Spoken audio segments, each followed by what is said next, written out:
Welcome to the Cookbook, where we invite guests on to share the ingredients of what has helped make them the successes that they are. All of it, the good, the not so good. You're not going to find anything half-baked here. And our kitchen gets messy sometimes. That's when the fun starts. So come on and join us.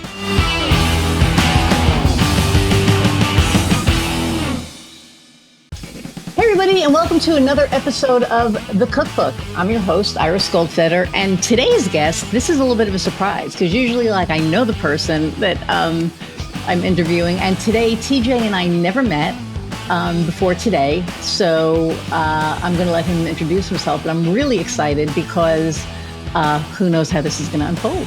So without further ado, I'm going to introduce TJ Walker. Hey there. It's great to be here with you. Thanks so much for making time for me and to share a little time with your audience. I'm looking forward to it. I love to talk. So that's what I do for a living. That's what I teach other people how to do, is how to speak to live audiences, how to speak to the media. And I built a whole business around it.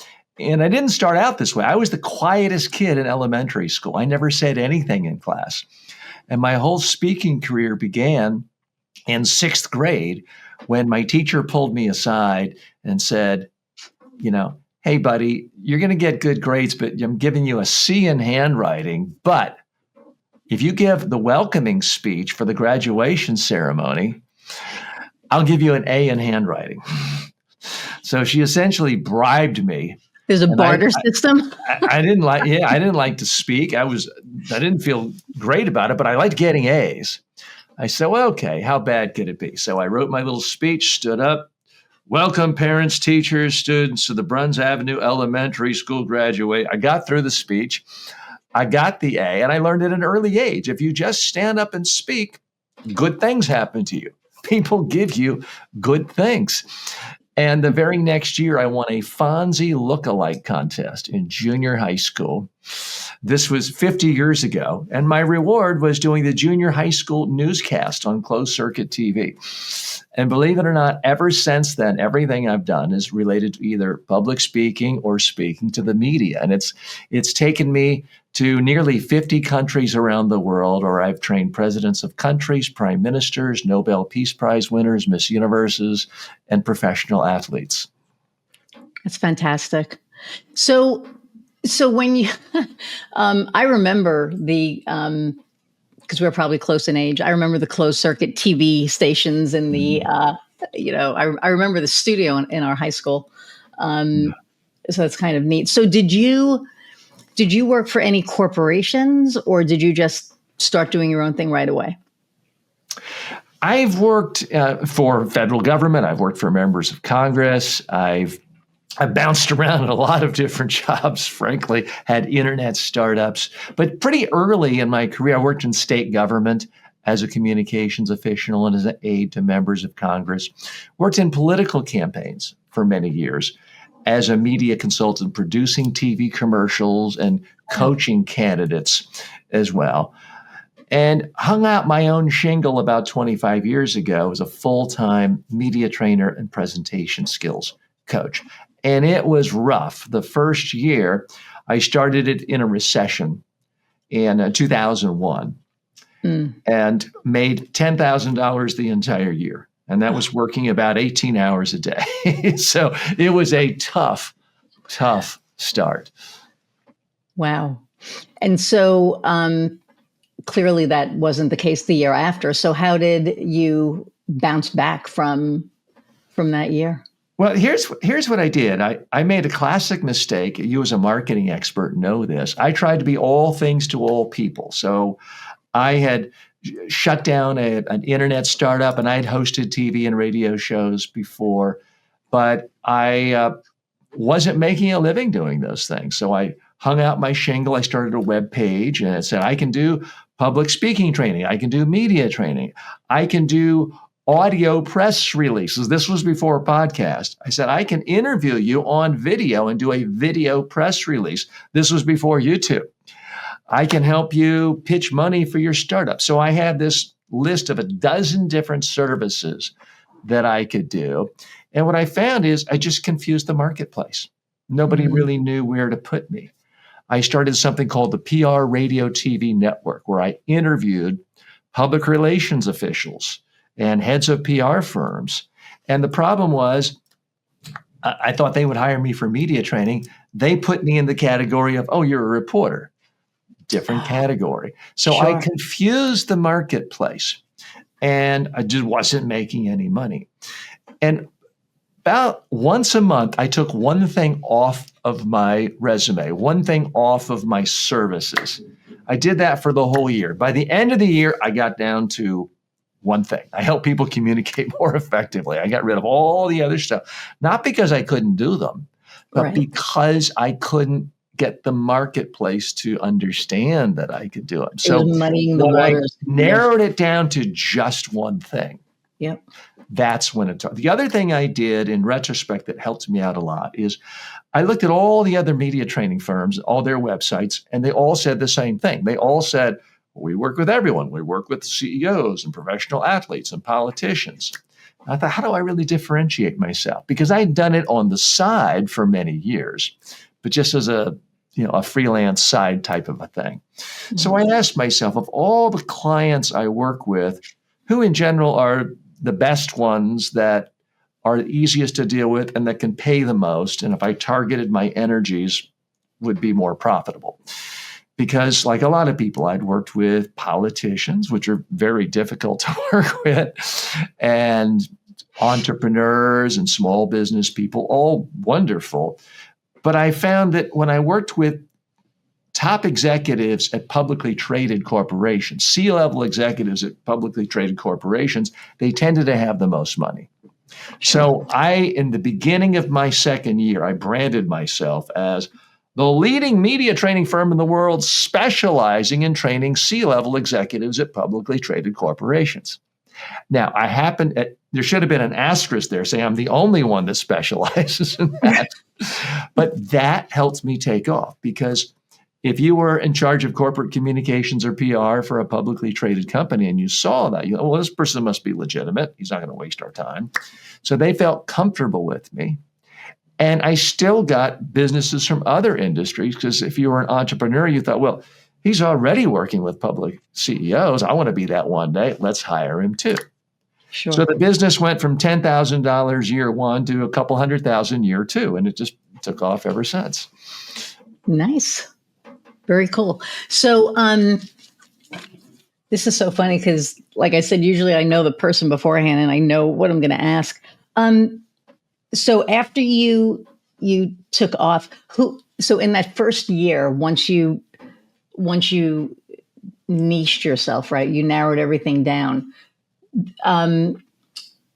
It was mainly C-suite people, C-level. A lot of them, yes, clients? A lot of them.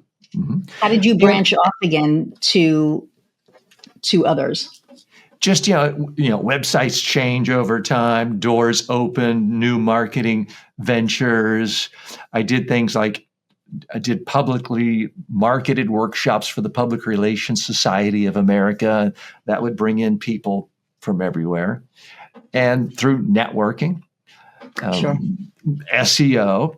Here's the other thing I think you as a marketing professional would appreciate in a lot of your audience. So when I first started off, I wanted to be really aggressive, and I tried everything. I advertised in PR Week magazine and Public Relations magazine and various trade publications. Absolutely nothing worked. I would give away free videos. Again, this was before YouTube. I would have to mail a VHS tape to people. Wow. And I would advertise in all these places, giving away free media training videos. Nothing worked except for SEO. So I went to my marketing company and I said, hey, I'm going to stop advertising on all these other trade publications because it's generating literally zero. You're giving me good prospects. I want to do more. What should I do? They said, and this was, SEO changes constantly, as you know. This was in a time when if your keywords were in your title, it helped. Right. They said, okay, look at your keywords and of people who find you and call you, And then of those, which ones actually put money in your pocket? So I had keywords like crisis communications. The problem was that would generate calls from schools saying, we need a plan for alerting parents for when there's a lockdown. Sure. Something I knew nothing about and had zero skills and interest in. Yeah. Public speaking would generate calls, but that would generate calls from high school kids and college kids, nice people. They couldn't afford to pay me more than $5. So I looked at the term media training. That's what, when someone called me looking for media training, they often were ready to hire me and they had a budget. So at that point, I changed the name of my company from TJ Walker Communications or whatever it was to mediatrainingworldwide.com. And the reason for that, it's not a good SEO name because as far as being long, but my SEO company said, whatever your keyword is that generates money for you in traffic, that needs to be the name of your company, the name of your URL. Well, Sure. mediatraining.com was already taken. So we decided at that point, the name of your company is going to be mediatraining plus one more word.com. And that's how I became Media Training Worldwide. Interesting. And, you talk about SEO, and I just had a call earlier this morning with a new client and about SEO changing. Back then, SEO was, I think the algorithm might have changed maybe every 6 months. So whatever you had worked for 6 months, and then they changed it. And, having what you do in the, in your name is almost back now. But back then, SEO was literally, doing whatever your Google business profile was, changing a couple of keywords on your website that were going to, talk to whatever audience it was. Because when you were talking about,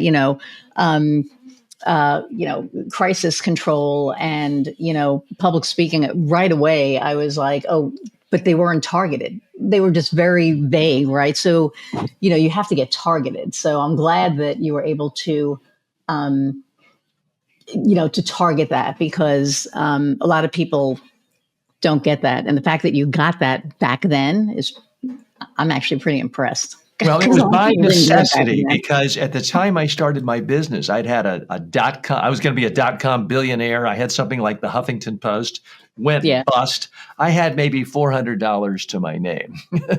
So wow. I had a lot of time on my hands because I was single back then. I didn't have any money to go out on dates or anything. Right. So I was just marketing all day long, sending out cold emails, experimenting. It's also when I started a newsletter. And I would say those two things, getting the SEO right and consistently putting out a newsletter every week for more than 25 years, those two things really helped me the most. Because most people, as you know, start a newsletter and after the third edition, never do it again. Yeah. Or they start and stop. And it's that consistency. And I would say the one consistent thing in my career is I'm willing to experiment, try, and fail a lot, because occasionally it only takes one thing working and it brings up everything else. All my marketing efforts fail except for the SEO and hiring a search engine company. That really made my business because it brought in calls from all over the world. And, fast forward, actually, it was before that. I started doing, again, on the side when I was doing other things, I started my first online media training course, public speaking course. 1998, failed miserably, couldn't give it away. Every so often, I would spend some money, hire developers. This is before there were these major marketplace and platforms. I would hire developers, spend a bunch of money, get some publicity, launch it, crickets. I lost hundreds of thousands of dollars for 15 years. Yeah, that's crazy. When it took off, wow, did it really take off? Yeah. And so I wish I'd had perfect timing and just waited till that moment of, 2017 or so. But then sometimes you wait too long and you can't catch up. When the marketplace was there, I was ready for it. In 1998, not enough people had high-speed broadband internet. Not enough No. people were used to looking at video. I built my first computer in 1997. I remember I was working for a company called RFS, and the IT guy used to buy computer components from this. It wasn't called UBID. It was like U something. And he said, you should build your own computer. And I was like, because I'm very mechanically inclined and I'm very interested in all of that. Right. So I said, well, what the hell? But I didn't have internet, but I said, all right, and I was actually in school for network engineering for, oh gosh, what was it called? It was not Microsoft, Novell. Uh-huh. So I was going to school for it, and I was like, okay, I'm going to build my own computer, and I built my computer, and then I got internet, and I had this disc from AOL. I will never forget. Remember the sound? It was like whatever the sound was, and you waited, and then it would be like, you will be connected in 3 minutes, and you were like, yes, that's amazing. And now, if we're not connected in like 2 seconds, it's like completely insane. But back then, it was such a for you to even be doing internet advertising was way ahead of your time, because it was just not. A lot of people didn't have it. Did you say you worked with RFS? Was that radio frequency, the chip that goes into phones? So no, not the phones. So it was called, and I've never said this on air before, radio frequency systems. They built all of the cell towers, and it's not the cell towers. They built all of the antennas and connectors and all of that for the cell towers for, like all the cell companies. So back then it was like Cellular One and Verizon and all of that. But it was really interesting because, like building these things, the computer itself, and knowing all of the ins and outs of, how the connectivity works, and then how, all of the other stuff works, led me to, how do you get online, and then how do all of these things, show up. So the SEO piece back in 97 was insane. There was, I'm not going to say non-existent, but it wasn't as prevalent. You're saying 2017. In 97, people were paying to be in the garden part of AOL. And actually, some were getting paid by AOL to be in a particular niche. Yeah. So a very, very different world. But the thing that's the same is there's always a whole bunch of new things. And if you just say, I'm going to wait till everyone else is doing it, you can do that in a lot of cases, but then it's too late. And sometimes you get lucky and it takes off and you do really well. Sometimes you try a whole bunch of things and 9 out of 10 fail, but that one where you placed a bet is ready to take off. And that's what I've tried to do. I certainly have had no great genius at picking winners in advance. And I've been too soon on some, too late in others.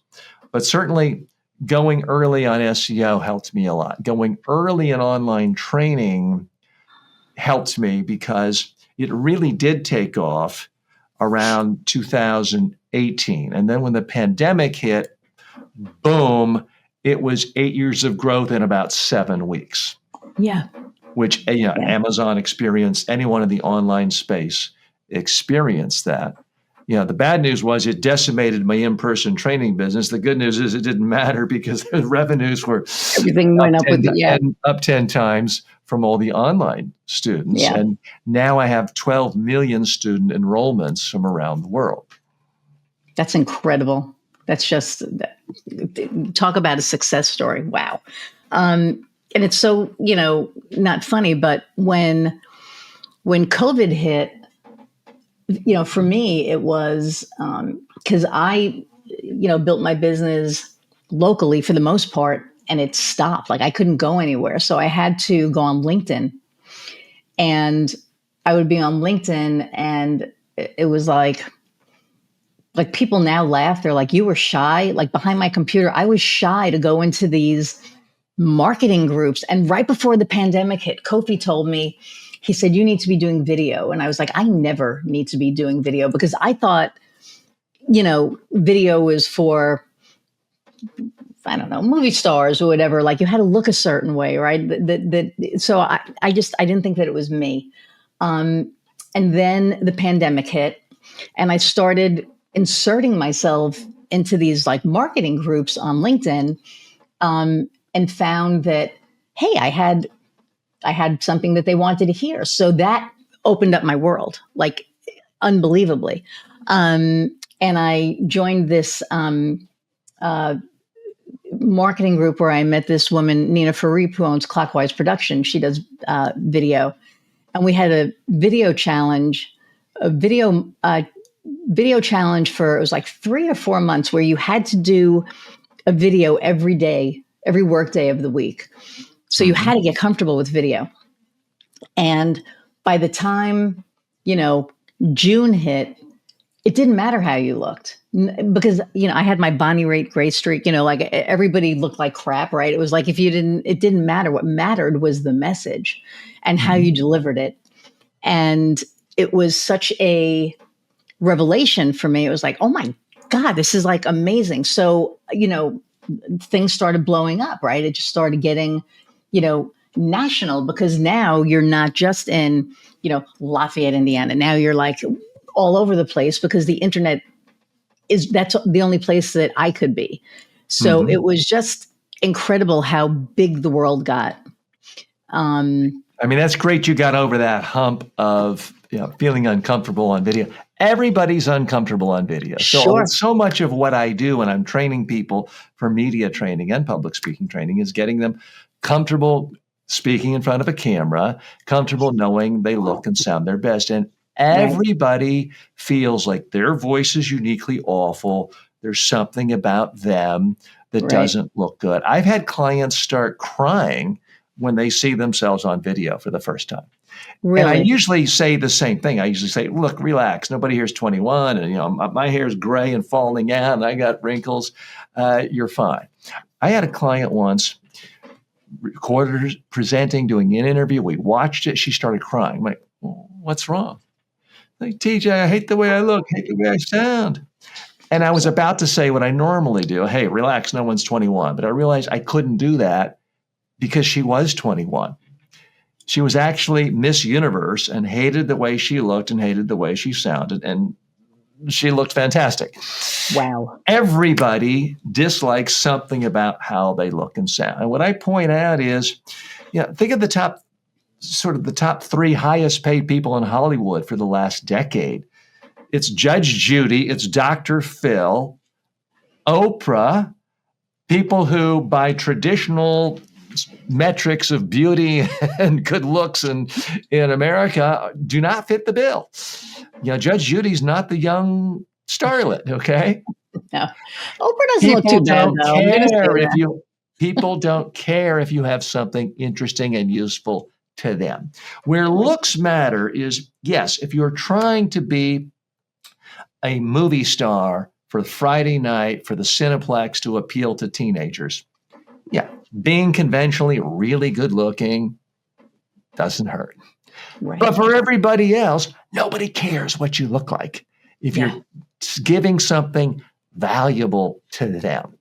Yep. And everybody has some level of vanity. So what I do in my own practice is let people know how you can look your best. Everyone wants to look confident. I can't all of a sudden look like I have a perfect head of hair in front of you right now. But I can do things to make myself look more confident. Part of what it is I'm leaning forward right now. I could lean back like this, and you'd see about 3 chins. This is a mistake a lot of people make. Right. I'm not saying there's anything wrong with 3 chins. I just don't want to appear that way. By sitting back, you see my stomach is closer to the camera. It makes me look heavier. It makes me look like I have a little pinhead. If I sit up perfectly straight, Hi, my name is TJ Walker. I help Too people stiff. look relaxed and comfortable. I look stiff. So Very this is a stiff. Yeah. horrible way to sit. So the worst way is sitting back, relaxed. Second worst is perfectly straight. Like The this. best way is leaning forward about 15 degrees into the camera.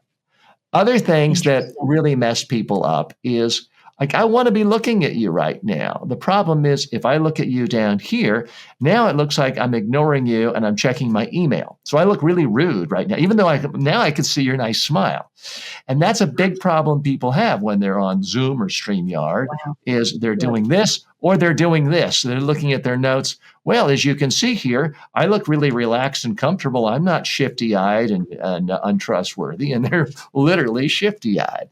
So there are a lot of little tricks like this that are very easy to master to help anyone not necessarily look like movie stars, but to look Right. confident, to look their Now I best. feel So like I need part to of be it looking is, at my dot all the time when I'm talking to you, which makes yeah, me sad because I want to look at you yeah. because I do it all the time.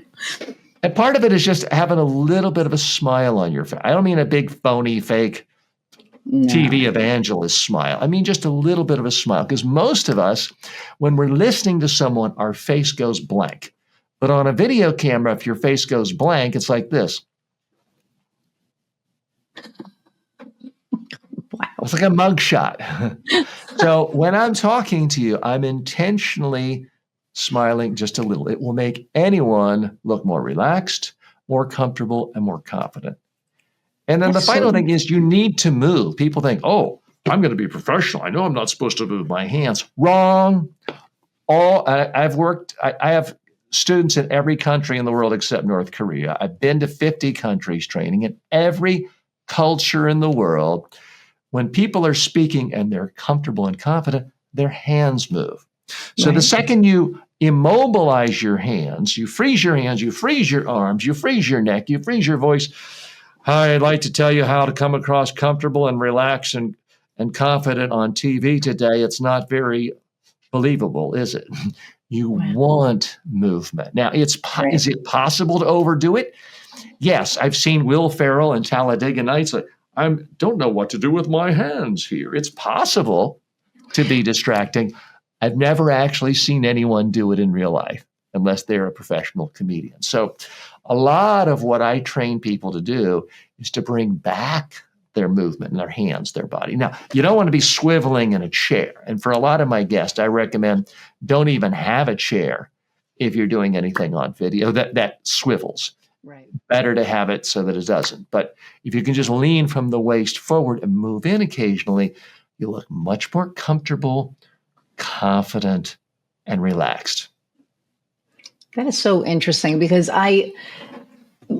for me personally, I'm super comfortable I've been doing it like forever, and I'm a New Yorker, so I talk with my hands anyway. But I find that I guess I never really thought of any of those things. I think when I'm speaking, I lean in. There are definitely some times when I'm listening, I'll like lean back, but my camera's not high enough for anybody to see my belly, so and that's by design. But like everything that you're saying is so. It's making me think now. Like I want to go back and look at like a few of my podcasts and be like, okay, how is my body language? Like how am I, am I leaning in? I mean, the other big thing that gets people in trouble is they think, oh, Zoom always looks bad. Zoom has nothing to do with Zoom. You can have a $200,000 camera. If it's 18 inches below your nose and looking up your nose, it's going to be unflattering. So that's the problem so many people have is they're talking to their laptop. Their laptop is on a table. It's aimed upwards. I mean, you never go to a wedding and see the wedding photographer, hey, let me get on the ground and shoot up your noses. No, the wedding photographer's up on They the shoot ladder, down, right? looking 100%. down because it's a more flattering angle, makes the jawline stronger. So I have a very sophisticated technological fix for people. It's very expensive, but I know all of your viewers are successful and have plenty of money. It's called Get a Stack of Books. Just get a stack of books and put your laptop on top of it. You want the camera, your webcam, to be an inch or two above your eyes. And that Above your creates eye. a much more flattering look. Plus, notice how you're not staring at the lights I'm on going my to do this ceiling now. now. It's because the Oh, camera okay. is not pointed at the ceiling.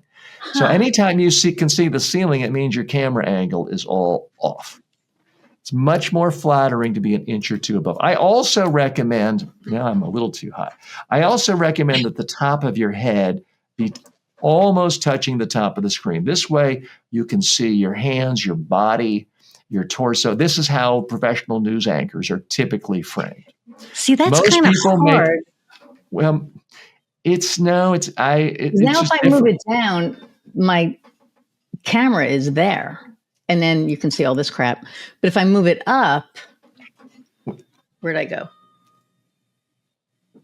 Yeah, so if I move it up, I kind of like shrink, right? Like, Yes, because what most people do is their head is in the middle because they think, oh, I want it centered. And this is kind of like, hi, I'm little TJ, and I'm a little boy here. You'll never see a professional TV news program where the head is framed literally in the center. It's very much framed in the very top, where your Kofi, are top you of your head taking is notes on almost this in the touching. back? I'm like hoping Kofi's taking notes back here, Yeah. because the way that I have my laptop on my desk, and it's on a stand, right? So the stand is, and I can move it. So if But you put it on more of a stack of books and then just had if the laptop is like this, you would just bend it back.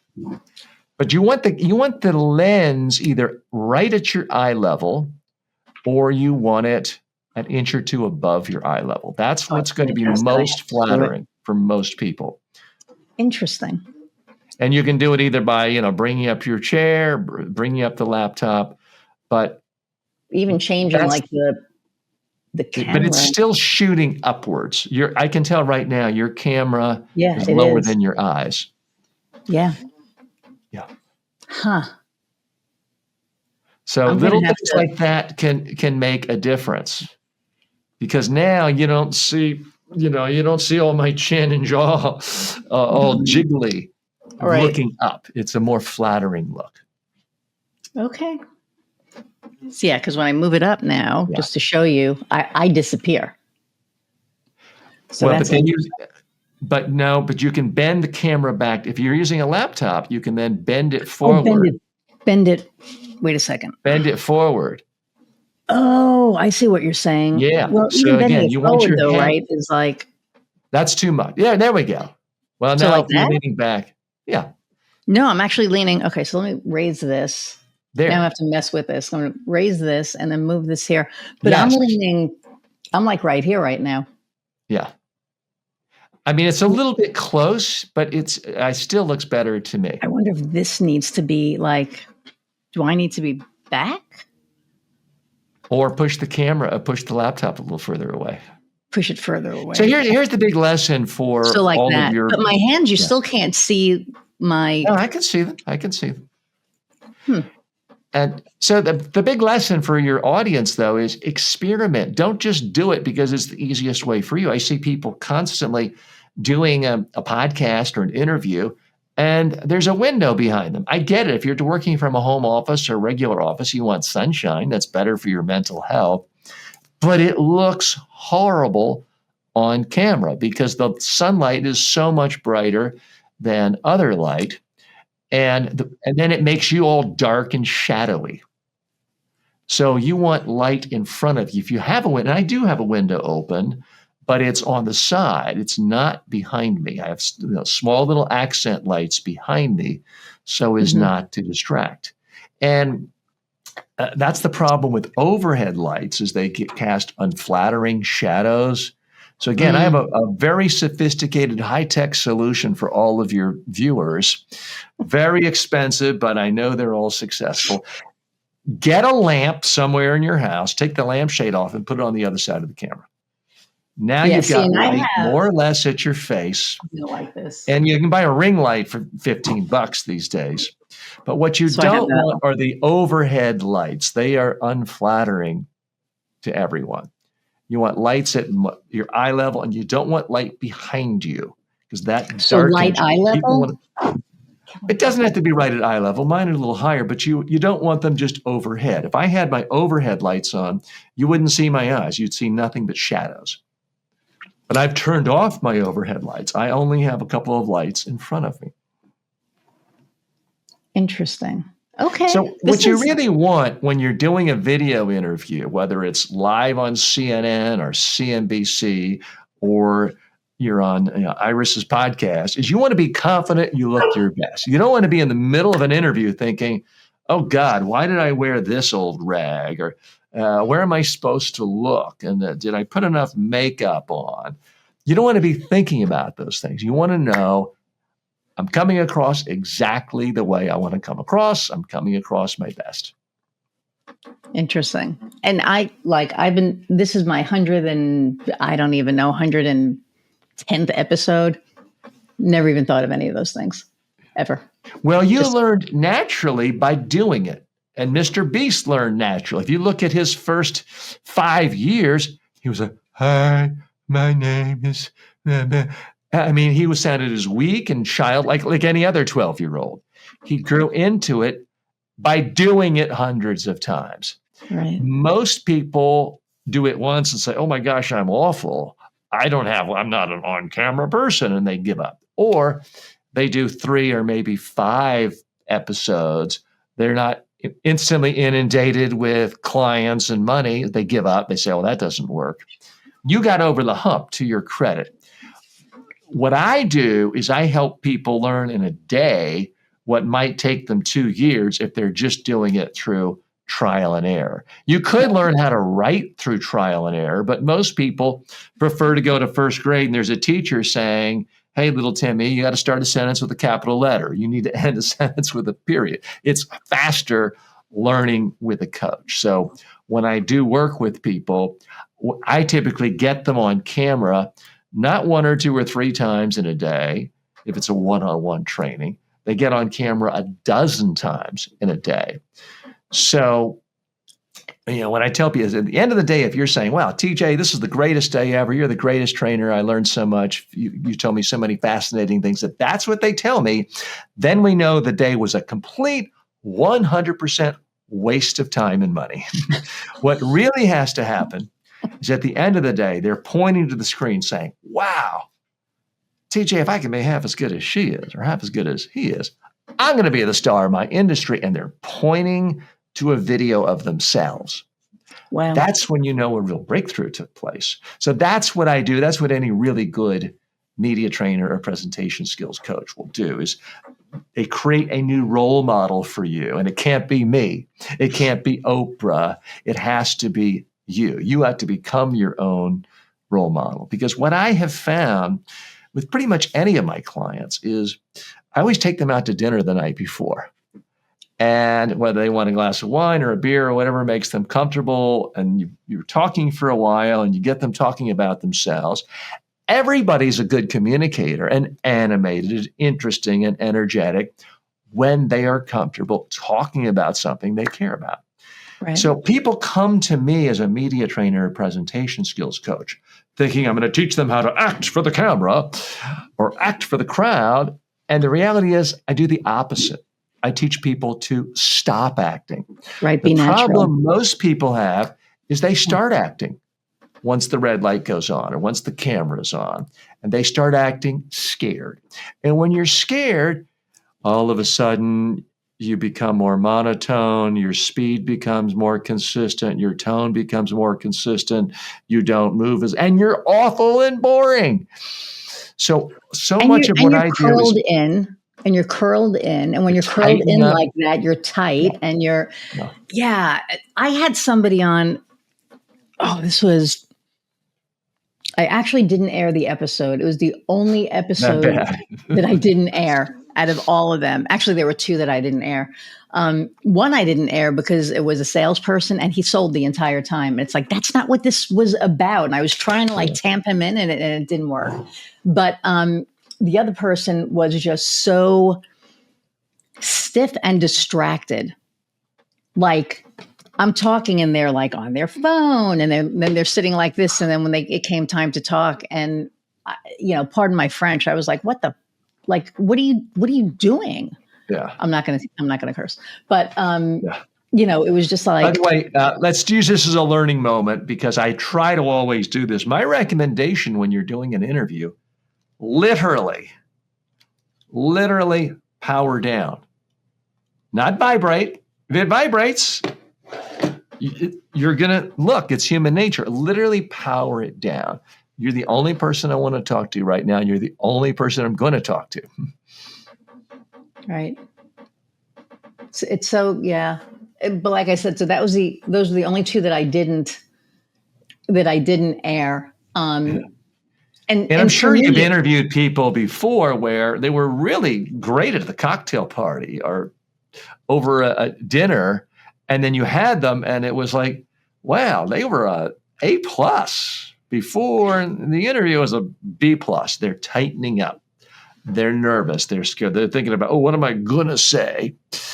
And they're tightening up. So again, what I do is I get people back to their natural mode. So one of the secrets I do in almost every training is I'll have someone stand up beginning of the day, and I'll ask them, I have a bright light, and I have a mic in their face. I'll ask them a question, who they are, what they do. Another one's sitting down where I'm the Mike Wallace tough interviewer type.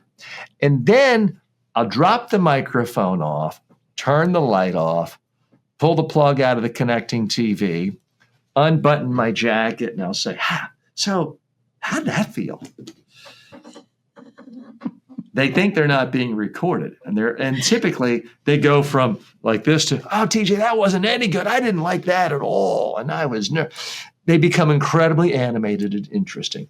So then we go back and watch the first part of the video. I ask them to tell me what they like, don't like. And typically they'll say, well, I just seem a little stiff and uncomfortable, not great, a little flat. And I'll say, maybe. Hey, how would you like to see somebody a lot better than you? How would you like to see someone who could be a role model for you? Someone in your space, but frankly, more interesting, more compelling, more dynamic. They say, sure, I'd like to see that. They think I'm going to show them a clip from some movie star, some politician. Well, I just go to the part of the video where they didn't realize they were being recorded.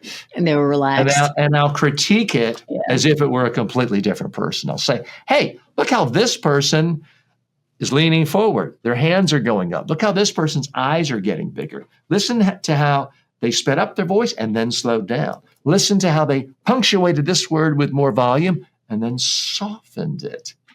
They're laughing at this point, but they realize it's a very eye-opening moment for them, because they realize I'm not there to teach them some whole new skill set. They already have the skills. They just have to use what they're doing when they're normally in a comfortable situation and do it when they're in a slightly uncomfortable situation. But it's the same thing they do all day long. So it's not a hard skill like learning how to be a concert pianist or learning how to dunk a basketball. Those are really hard skills.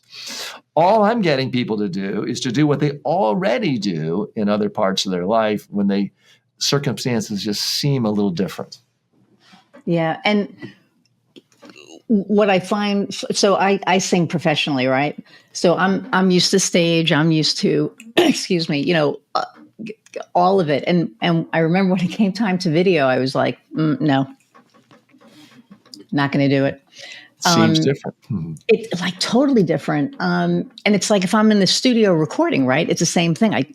I'll tighten up a little because I know it's just like me and the mic and even though they can correct it if I make a mistake, I made a mistake.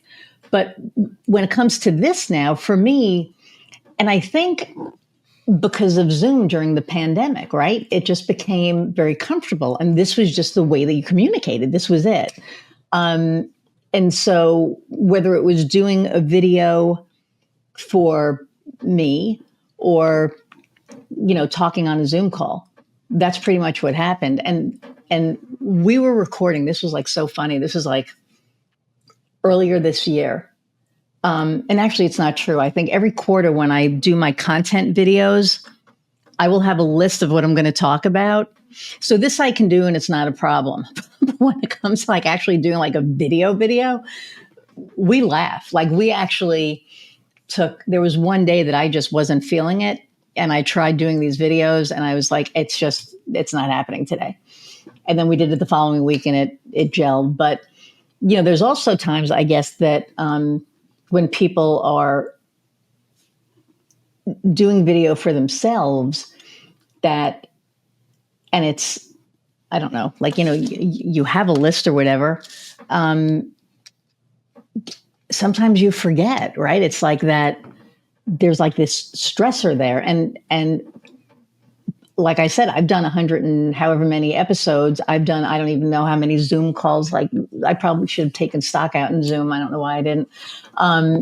But the point is that when you're doing that and it's conversational like this, it's really, really easy. But if I'm doing like a content video, it'll be like 10 takes sometimes to get one, video. So I find that difference really interesting. If you don't mind, let me probe that a little because sure. I do find a lot of people share your sentiment. And unfortunately, most of them then use that as an excuse to not make an online course or not make a marketing video for their website because people at some level, subconscious or other, feel like it has to be perfect. Now, I know this firsthand in the online training space because I've had people tell me they spent 7 months making an online course. I'm like, really? What's the topic? Oh, how to enhance your productivity. Like, it took you 7 months to be productive. Sorry. And it's because they've internalized this idea that there can't be a single or I can't pause and think for a second. And I always ask them, think of the best professor you ever had in college or your favorite teacher in high school. Were they your favorite because they never paused for a second or they never said, Oh, no. I love their stories and they're passionate. Well, guess what? If that's what you loved about your favorite teachers, just let that come out in your online videos. Now, I'm not saying I have a monopoly of expertise on this, but my biggest secret to success in the online space for online training is sheer volume. I've got dozens and dozens of internationally best-selling courses, which sounds impressive until you realize I have 300 courses, which means I have about 250 poorly performing courses. But it doesn't matter because I have so many. How am I able to make so many courses? Is because 98% of the time, every video I do in one take. And I don't script it. I focus on one idea that will be helpful to someone, and I talk like I'm talking to a real human being. And then I hit stop. And for the first 10 years, I didn't even do any editing. It was start. I had a remote control in my hand, starting the recording. I hit stop. That was it, literally zero editing. I now have a team that does a little bit of editing and a little B-roll, but some of my most successful courses that have made, netted or gross 7 figures and netted high 6 figures, literally zero editing, all done in one take. And people say, oh, I could never do that. I'm like, really? So you've never had a prospect come in and you just had a good conversation with them and you sold them? Guess what? Everything out of your mouth was in one take. If you can do it with one human being, you can do it with a camera. Also, there's nothing wrong with glancing at notes occasionally. I wrote down here, Iris, I want to make sure I didn't forget your name. There's nothing wrong with glancing at notes from time to time. Again, think of your favorite professor in college or high school. Were they great because they never glanced down at an outline from time to time? That's not what made them great. No. They probably did. It's not that they memorized every lecture, but it didn't bother you that they looked at notes occasionally. don't be afraid to do that. Look, you've got a system that works for you, and you're putting out video content on a weekly basis. That's great. So I don't mean to sound like I'm chiding you on your technique, no, but for no, your not at viewers, all. It's, hearing you talk about the thing. So you'll appreciate this. So I was doing a welcome video, an onboarding video, right?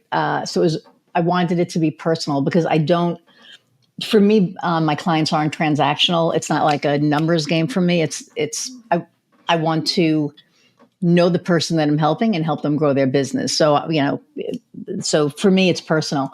So I wanted them to feel, like part of the family. So I said, I want to do this welcome video. So I did this welcome video, and it was like, hey, you're here. I'm so glad that you're here. Welcome to the family. And I said, like 1,000 times. I don't even know how many times I said, and I was like, well, shit, I can't put this out, now. So then, they were like, well, do another one because we can't edit all of the ums out. So I said, okay. So then I did another one, but it wasn't as natural because I was so focused on, okay, now I have to do this again. And I don't have to, I can't say, And then we decided, you know what? We're putting the first one out that had all the ums in it because it was the most natural. And people know me. And, when I talk, I say, and, I'm going to start to be doing, more public speaking. And so I will be more cognizant of it and, make the pauses and not say 5,000 times, but I'm not going to not say because I know that it's part of it. It's, it's there. But it was so funny when we were, going to put that video out, and I just looked at it like so many times, and I was like, I can't go better than, like, I can't make it better than that because it was, like you said, that first take, it wasn't going to get better. Like, and the more that I would try to do it, the more phony it was going to look. And I wanted it to be very real. verbal tics, the uhs and the ums. It is a real issue. Sure. And if you have too many of them, it can distract. The problem with saying lots and lots of ums is it sends a signal to people, hey, I'm nervous, I'm uncomfortable, I'm not quite sure of myself. It can be distracting. And in the worst case scenario, I've seen people play a game and start counting how many ums is this person going to say. So I'm not going to suggest it's not a problem from time to time. In my experience, working with tens of thousands of clients in person, most people who think they have a problem don't. I've seen people stand up, give a presentation. Everyone else in the room was like, oh my God, that was the greatest thing ever. We watched the video.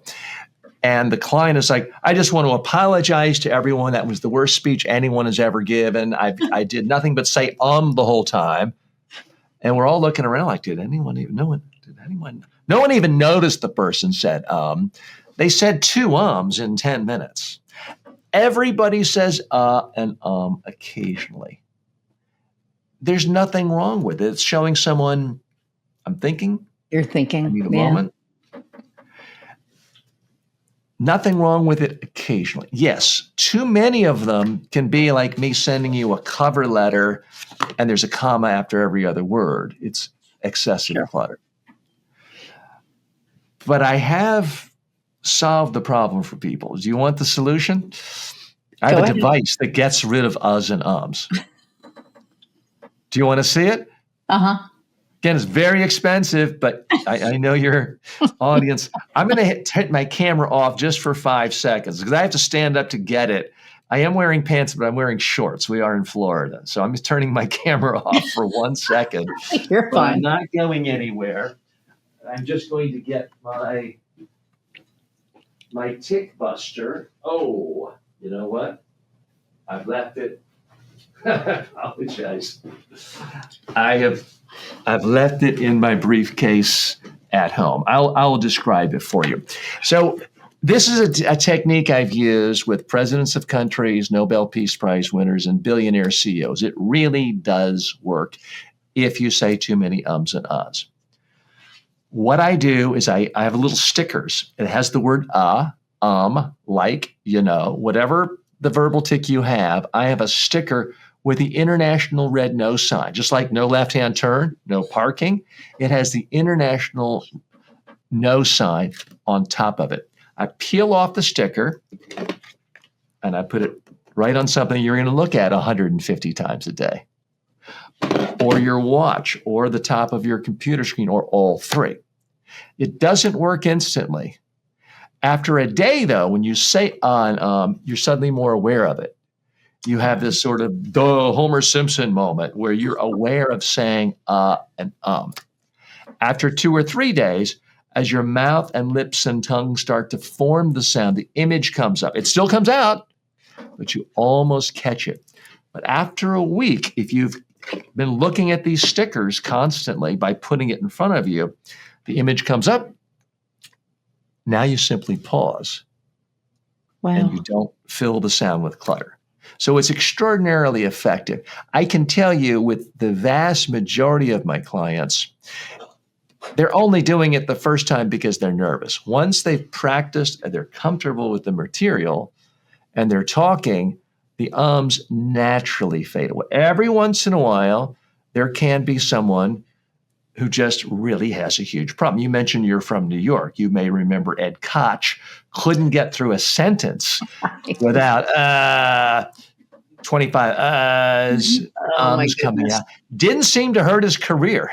I loved him. He was my favorite mayor. I'm sorry. Did not hurt his career. People may disagree with me. There are plenty of people in the world who never say and nobody remembers anything they said. There are other people who say uhs and ums all the time. Geraldo Rivera, Martha Stewart, Bill O'Reilly. I mean, you can look at a lot of wildly successful full-time communicators. Uhs and ums are coming out of their mouth constantly. What do they all have in common? They make tens of millions of dollars a year talking. So people tend to obsess over things that are quite often not important. They should focus more on, do I have something interesting to share with this audience? And can I really make it interesting and compelling for them? If you do that, most of the time the uhs and ums disappear. But if not, you can try this technique at home. Just type it up, print it out, get a red magic marker and mark it, cut it out, put a piece of tape, and it works fine. Interesting. I'm gonna get some stickers. By the way, I don't think you have a problem with saying too many ums. I have a pretty good ear for it. People pay me a lot of money to detect their ums. Well, because I'm not saying you didn't say any. Well, yeah, but it has not been distracting to me. I haven't noticed it. It didn't meet that threshold of, there's too many ums here. And most people don't reach that threshold. If it's just put in occasionally, it's just a comma. It's a pause. Interesting. So I can't believe we're almost at an hour. Actually, I can. What advice do you have for somebody who's thinking about becoming an entrepreneur? Because you've worked with like a million different types of people. And, this podcast is geared toward, although I just want to preface this by everything that you have said today has been so valuable. So I want to thank you. There we go. I want to thank you for, being here and sharing that with my audience, because a lot of people listening do want to be public speakers. They do, maybe want to do an online course. Who knows, right? So I know for a fact that somebody out there has heard you today and they have gained. So I personally have gained so much value from this. Like, I just want to talk to you forever. I know that's not possible. I'm having fun. Let's keep going. But what advice do you have for somebody who's thinking about becoming an entrepreneur, especially in today's environment? Well, it really comes down to two things. Fall in love with the problem, not the solution, which is the name of a book I didn't write. It's on my shelf back here. Fall in love with a problem, really solving people's problems, and then just try a million solutions. The other thing is you've got to figure out how to use the best tool available today to solve that problem. And the best tool for so many things is artificial intelligence. I spend most of my waking time experimenting with and thinking about how to use artificial intelligence better. Can I just show you briefly what I'm talking about? Because I've created an AI clone of myself so that if you wanted to talk to me all night long, or any of your audience wanted to rehearse a speech or a podcast, they could do so. So if you don't mind, I will just share very brief, and this is free for people to use. They don't even have to give a name or an email address if they want to try this out. So it's at TJ Walker AI. You just go to TJ Walker AI, and they can call my clone. My clone can give feedback on your set, on your message, what you should say to the media. And it's available in video and audio and text. It has my entire brain, and everything I've ever said in any course is in the database of this. Hi, TJ. My name is Iris, and I am going on CNBC this week to talk about my podcast and how it's really useful to people aspiring to be an entrepreneur. What tips do you have for me, first of all, on my set, my lighting, and also what tips do you have for me on my message as I go on my podcast, or I go on CNBC to talk about my podcast?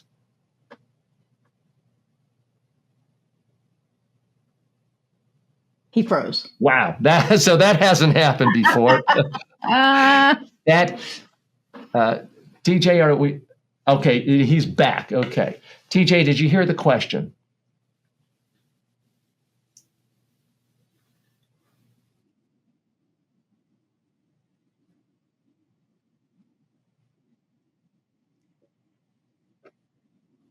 Okay, TJ. So something got messed up there. We'll try that again. TJ, my name is Iris. I'm going on CNBC to talk about my podcast. Do you have any feedback for me on my set and my messages?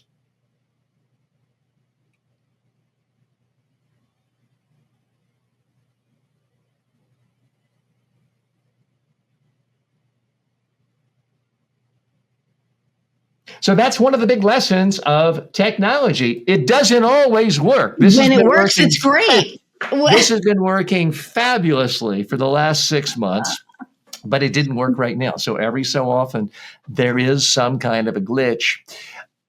For anyone who wants to rehearse a speech. How did you create? Okay, that's amazing. So again, I'm not a technologist. So I used a platform called Delphi.ai. It's like the Oracle of Delphi, Delphi.ai.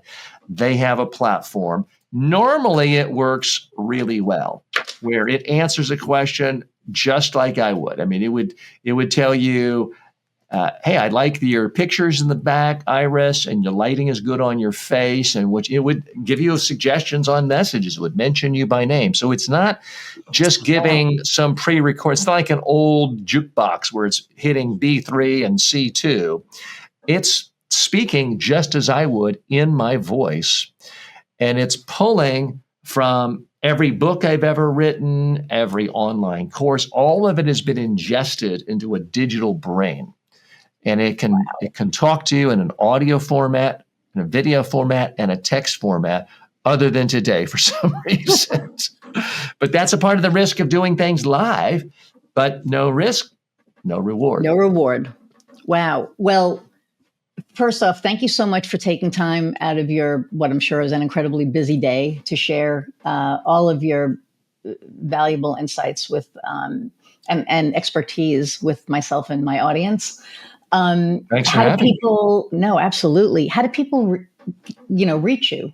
Where can they find you? Well, the easiest way is to go to tjwalker.ai, and they can start talking to my clone right away. And it actually is available 24 hours a day, 7 days a week. It's also available in more than 30 languages. So it's my voice, but if you want to speak to it in Hindi, it will speak to you in Hindi, even though I don't understand Hindi. So that's the best way they can get advice right there. They can also reach me on LinkedIn, pretty easy to find, and tjwalker.com is another place where they can reach me as well. Wow. Well, again, thank you so much. And the last question that I ask all of my guests is, what lights your fire? Well, what really excites me is what I'm doing right now with this clone, because here's been my frustration. My whole career, I really, really helped people one-on-one. And as I got more experience and credentials, I could charge more and was working with CEOs and billionaires. That's great, but it's not scalable. It's very expensive. I have to fly all the way to them. They fly to me. There's only so many people you can help. And then the next part of my career was really dominated by online video-based courses, which is great in that it's scalable. You can have, a million people using you all over the world at the very same time, and I can be asleep. The problem with that is you lose the one-on-one interactivity, the Right. one-on-one conversational style. So what's so exciting to me is this digital clone, because it can really be the best of both worlds. It can have that one-on-one style interaction where my clone is giving you personalized critiques, and yet it's totally scalable because I don't have to fly to you. You don't have to fly to me. It's so much less expensive. I can help people all over the world become better communicators. But it's very early in the game. I guess, as I mentioned to you, it took me 15 years in the online training world before it really started paying off. I don't know if it's going to take 15 years for AI clones to take off, but Probably there's not. still glitches, as you just saw. Yeah. And even when it does work well, a lot of people aren't quite sure what to make of it. And people are scared by new technology. People forget the first time someone saw a movie, people jumped out of their chairs, running out of the room because they thought the train was coming to run them over. The first time people ever heard music coming out of a phonograph, they ran out of the room screaming. They thought it was evil spirits possessing the room. So anytime you have technology representing some kind of human form, face, voice, it scares people. So it is taking a little while for this to take off, but that's what excites me the most. Wow. Okay, hang on one second. I'm going to say goodbye to my audience and I will be right back. Everybody, holy crap. I mean, what an amazing episode. Thank you all for tuning in and hanging in for an hour plus. I cannot imagine that you haven't gained any kind of insight from TJ today. I think I have gained so much valuable insight and so many tools that I am going to be using moving forward. Again, thank you for hanging out an hour plus. Don't forget to share, like, subscribe, review, give us a review. Let us know what you thought about this episode. Let us know a nugget that you've gleaned from this episode. And until we see each other next time, go out and find what lights your fire. See ya.